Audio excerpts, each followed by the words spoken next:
Happy new year Kalu. Kalu happy new year. So this is 1st জানুয়ারি 2026। সকালবেলা ঘুম থেকে উঠে ফার্স্টেই আমি চলে গেছিলাম কালুর কাছে। তো 1st জানুয়ারিতে ও প্রথমেই ড্রেনে নেমে গেছে সকাল সকাল। যতবার ওকে বারণ করা হয় যে তুই ড্রেনে নামিস না, তাও ও সেই ড্রেনটাতেই নামবে। যাই হোক, আজকে সকালবেলাতেও অনেক কুয়াশা ছিল, মানে প্রত্যেকবারই দেখেছি 1st জানুয়ারি প্রচুর কুয়াশাতেই ভর্তি থাকে। তো আজকে সকাল সকাল প্রায় 6টা পৌনে 6টার দিকে উঠে গেছিলাম, সেই জন্য চলে এসেছি কালুর কাছে। আর এখানে আমি ভয়েস ওভার মানে ভয়েস ভিডিওটা করেছি, তো ভিডিওতে না ভয়েসটাই আসেনি। কে জানি কেন, আমি তো বুঝতেও পারছি না এখনও পর্যন্ত কেন ভয়েসটা আসেনি। তো তারপর কালু দেখেছি বাগানে চলে গেল, তো আমি ওর পেছন পেছন বাগানে চলে গেছি। দেখো আমাদের কলা গাছে না আবার একটা কলার মানে মোচা এসে কলা ধরেছে। তো এখানে পাতাতে দেখা যাচ্ছে না, যদিও বা রোদ থাকলে একটু দেখা যেত, এখন অন্ধকার অন্ধকার আছে বলে অতটা বোঝা যাচ্ছে না। আর ইনি যে কি কলা গাছের মধ্যে খুঁজে বেড়াচ্ছেন মানে বোঝা মুশকিল, মানে হয় পটি করবে নয় হিসু করবে, যে কোনো একটা। তো এই দেখো আমাদের বাগানটা পুরো বড় বড় গাছে ভর্তি হয়ে গেছে। এখানে অনেকগুলো গাছ আছে, তোমাদেরকে তো বলেওছি, আম জাম কাঁঠাল অনেক কিছুই গাছ আছে। তারপরে ওপরে এসে আমি আমার ড্রিঙ্কটা বানিয়ে নিলাম। আর আমি না নতুন বছর থেকে অনেক কিছুই নিজেকে মানে নিজের জন্য আর কি চেঞ্জ হব। মানে আমি ভেবেছি 2026 অনলি মাই ইয়ার, মানে এই বছর আমি যা যা করব সব আমার জন্য করব, নিজের জন্য, যাতে নিজেকে ইমপ্রুভমেন্ট করতে পারি, নিজেকে ভালো রাখতে পারি, আর নিজেকে একটু হলেও নিজের জন্য চেঞ্জ করতে পারি। কিছুটা সময় নিজের পিছনেও দেওয়া দরকার। মানে তুমি সময়কে যতটা মানে তুমি সময়কে যতটা গুরুত্ব দেবে, সময়ও ঠিক তোমাকে সঠিক টাইমে সেই গুরুত্বটা তুমি ফিরে পাবে। তো সেজন্যে আমি এখানে মানে এবার থেকে ভেবেছি যে অনেক কিছু আমি করবো এবার থেকে ভেবেছি, যেমন অনেক কিছু বলতে, যেমন সুগার আমি পুরো ছেড়ে দেবো, সুগার খাবো না। জানি এটা খুবই কষ্টকর, কারণ আমি একবার চেষ্টা করেছিলাম, এবং যখন সুগার ক্রেভিংসটা শুরু হবে না, তখন প্রচুর মুড সুইংস হয়, প্রচুর মানে স্ট্রেস ফিল হয়, মানে কি বলবো, মানে প্রচুর রাগ ধরে, অ্যাংজাইটি ফিল হয়। তা সত্ত্বেও আমি ভেবেছি এবার নো সুগার চ্যালেঞ্জটা করব, অন্তত পুরো জানুয়ারি মাসটা যদি আমি করতে পারি। তো দেখা যাক, আমার তো ইচ্ছাও যে পুরো বছরটা একবার নো সুগার চ্যালেঞ্জ করব, ছোট ছোট স্টেপে, হয়তো মাসে একবার খাবো এরকম টাইপের, বাট বেশি সুগার আমি ইনটেক করব না। তারপরে সকালবেলায় রোদ উঠে গেছিলো, বাট কুয়াশাটাও ছিল। আর আজকে যেহেতু বৃহস্পতিবার, তো অত কিছু মা বানানোর টাইম পায়নি, তাই বাবা আজকে দোকান থেকে এনেছিল কচুরি। কচুরি আর তার সাথে এটা ছিল মটর আলু তরকারি কিছু একটা, যেটা ভালো লাগছিলো খেতে। আর এই ফার্স্ট আমি আমার নিউ ইয়ারটা আমার দিদিকে ছাড়া সেলিব্রেশন করছি। প্রত্যেক বছর নিউ ইয়ারে অনেক কিছু প্ল্যান থাকে, সে থাকে ঘরে ছোটোখাটো একটা পিকনিক টাইপের করি আমি আর দিদি ছাদে মিলে, বাট এবছর কিছুই হলো না। যদিও বা ওর সাথে আমি এই পরের সপ্তাহে দেখা করতে যাব, মানে একটু ওর সাথে ঘুরতে যাব, যেহেতু এক্সাম শেষ আর ও কয়েকটা কাজ আছে, তো সেগুলোর ভ্লগও তোমরা আস্তে আস্তে দেখতে পাবে। এখানে দেখো এখন কি করছে কালু।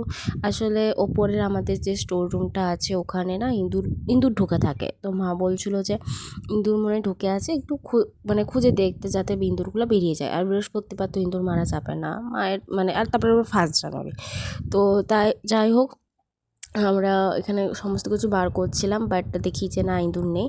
আর আজকে না এই পাখিটাকেও আমি রোদে দিয়েছিলাম। ও প্রতি বছর শীতে ও মানে রোদেই থাকে, ছাদে চলে আসে, ছাদে রেখে দিয়ে একে।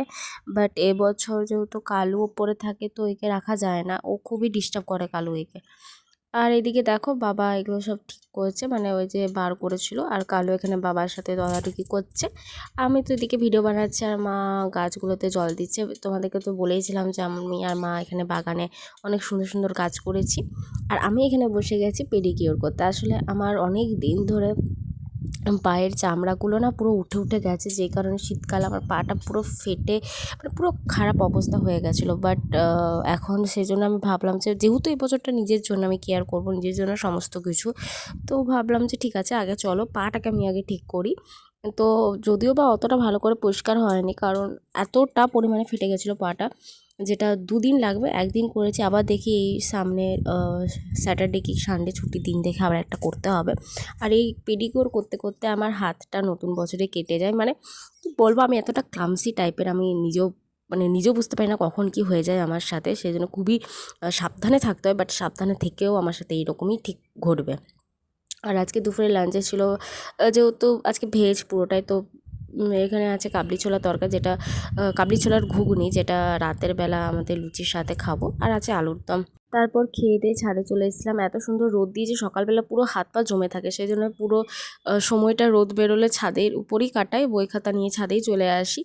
আর আজকে যেহেতু নিউ ইয়ার, তো তেমন কিছু বিকেলবেলা প্ল্যান নেই কোথাও ঘুরতে যাওয়ার বা কোথাও খেতে যাওয়ার, সব ঘরে।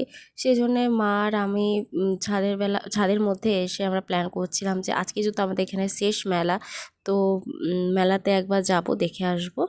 আর শেষ মেলাতে আমরা যাই না, কারণ হচ্ছে খুব ভিড় হয়, খুব ধুলো হয়, তো ঘরের মধ্যে বসে থাকতেও ভালো লাগছে না, সেই জন্য চলেই যাব ভাবছি। আর এদিকে আমি নেল পালিশও পরে নিয়েছিলাম পায়ে, বাট আমার কাছে আর অন্য কোনো কালার ছিল না বলে এই স্কাই কালারটাই দিতে হয়েছে, যেটা একদমই ভালো লাগছে না আমার। বাট পরে একবার দোকানে গিয়ে একটা ভালো কালার দেখে কিনতে হবে। আর এদিকে আমি পুরো রেডি হয়ে গেছি, এই জাস্ট সিম্পল একটা মেকআপ, ময়শ্চারাইজার ইজ মাস্ট। আর পরেছিলাম একটু লিপ গ্লস, কারণ শীতকালে আমার মনে হয় যে লিপ গ্লসটা একটু বেশ ভালো লাগবে, মানে আমার মনে হয় সেটা, আমি জানি না আর কার কার মনে হয়। তো চলো একটু ম্যাজিক করে আমি চটপট রেডি হয়ে গেলাম। এই ড্রেসটা পরেছি আজকে জিন্সটা পরেছি, অন্যদিন একটা জাস্ট ওয়ান পিস টাইপের ড্রেস ছিল, সেটা পরে যেতাম। বাট আজকে কি মনে হলো যে না, আজকে একটু সেজেগুজে যায়, সেজন্য এই জিন্সটা, ব্ল্যাক জিন্সটা, সেটা পুরোনো। আর পরেছি এই নতুন আমার টি শার্ট বলছি, শার্ট শার্ট টাইপের একটা টপ। এটা আগের বছর বলছি, সরি, এই বছরই নবমীতে পরেছিলাম। আর তার সাথে আমি এখন কানেরটা পরতে পারছি বলে খুব সুন্দর লাগছে। আমি অনেক বছর হলো কানেরটা পরতেই পারতাম না। ফার্স্টে গেছিলাম দোকানে, বলেছিল যে না, কানের ফুটোটা বড় হয়ে যাবে, বাট অ্যাটলিস্ট শেষমেশ আমি কানেরটা আরেকবার ফুটো করে নিলাম, আর যেটার রেজাল্ট খুবই ভালো এসেছে, কোনো প্রবলেমই হয়নি। আর দেখি মাও খুব সুন্দর সেজেগুজে চলে এসেছে, আমি তো এক্সপেক্ট করিনি মা এত সুন্দর লাগবে মাকে। মাও আজকে একটা নতুন ড্রেস পরেছিল, আর তার সাথে সানগ্লাস নিয়েছিল, কারণ ঠান্ডা হাওয়া, বাইকে যাবো, আমাদের বাইকে যাওয়ার কোনো প্ল্যানই ছিল না। আমি আর মা হেঁটে হেঁটে যাবো ভেবেছিলাম, বাট তারপর বাবা আবার বলে যে চল, আমিও তোদের সাথে যাব। তো বললাম যে ঠিক আছে চলো, কোনো প্রবলেম নেই। আর এদিকে এনাকে ছাদে রেখেই গেছিলাম, কারণ ইনি নিচে থাকলে খুবই বদমাইশি করেন, তো এনাকে ছাদে রেখে গেছিলাম। আর কতবার ডাকছিলাম যে কালু এদিকে আয়, এদিকে শোন, বাট কে কার কথা শুনে, ও তো নিজের মুডেই ছিল। তো তারপরে আমরা মেলাতে অনেক কষ্ট করে চলে আসি, কারণ গাড়ি তো মানে গাড়ি ঢুকতে দিচ্ছে, বাট প্রচণ্ড পরিমাণে জ্যাম ছিল। তারপর মেলায় এসে যেহেতু দিদি থাকলে ভালো হতো রাইডে চাপতে, বাট আমি মাকে খুব জোর করি যে মা চলো রাইডে চাপবো। তো মা ফার্স্টে বলে যে এই যে নাগরদোলাটা আছে না, যে বড় নাগরদোলাটা, ওইখানে চাপার জন্য। বাট তারপরে মা বলে যে এটাতে কোনোদিনও চাপিনি, এটা নামটাও জানি না, তোমরা জানলে বলে দিও। তো তারপরে দেখো, তোমরা দেখতে পাবে আমি আর মা চেপেছি, দেখো হাই করছি আমরা। আর এদিকে নিচে বাবাকে বলেছিলাম যে তুমি ভিডিও করবে, কারণ বাবা তো চাপেনি, বাবার মানে চাপলে মাথাটা ঘোরে, কারণ গোল গোল করে ঘুরে তো। বাট আমার সাথে চাপার জন্য কারোর সঙ্গী চাই, সেজন্য মাকে বলেছিলাম যে তুমি চাপো আমার সাথে। আর এটাতে অ্যাটলিস্ট খুবই মজা হয়েছে, মানে কালকে মেলাতে গেছিলাম শুধুমাত্র এইটাতেই চাপতে, আর আমার তেমন কিছু কোনো প্ল্যান ছিল না, কোনো কেনাকাটিরও ছিল না, আর প্রচণ্ড এত ভিড়, তো কি কেনাকাটা করবো আমরা। তারপরে নেমে পরে যখন নামলাম ওটা থেকে, প্রচণ্ড পরিমাণে মাথাটা ঘুরছিল, জাস্ট এদিক ওদিক আমি ধাক্কা খাচ্ছিলাম। আর এই যে দেখো, ওই যে মঞ্চটার সামনেই কত ভিড়। আগে আমি দুবার এসেছি, অতটাও ভিড় হয়নি, সেজন্য ভালো করে কেনাকাটা করা হয়েছে, মানে কেনাকাটা বলতে ওই টুকটাক জিনিস কয়েকটা। আর এখানে না একটা হ্যান্ডমেডের কিছু মানে জুয়েলারি দোকান এসেছিলো, বাট আগের বার আমরা দেখিনি, সেজন্য এবার দেখবো। কি এত ভিড়, সামনেটা প্রচণ্ড লোক দাঁড়িয়েছিল, তো সেজন্য আমি আবার জুম করে দেখছিলাম কি কি কানের আছে। বাট ঠিক আছে, আমার কাছে এত কানের কালেকশানস আছে না, তো মা বললো যে আগের বার নিয়েছিস, এখন আর নেওয়া দরকার নেই। তো আমরা যে ঠিক আছে চলো।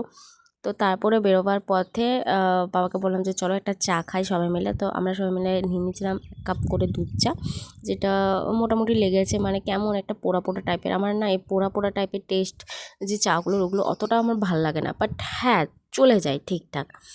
আর তারপরে বাজার থেকে কিনেছিলাম একটা এগরোল, কারণ মেলার এগরোল খেতে আমার তেমন পছন্দ নয়, আর আমি শুধু এগরোল কিনেছি, কারণ আর মা কিনেছি জিলিপি, কারণ আজকে তো বললাম আজকে থার্সডে ভেজ, তো মা রোল খাবে না।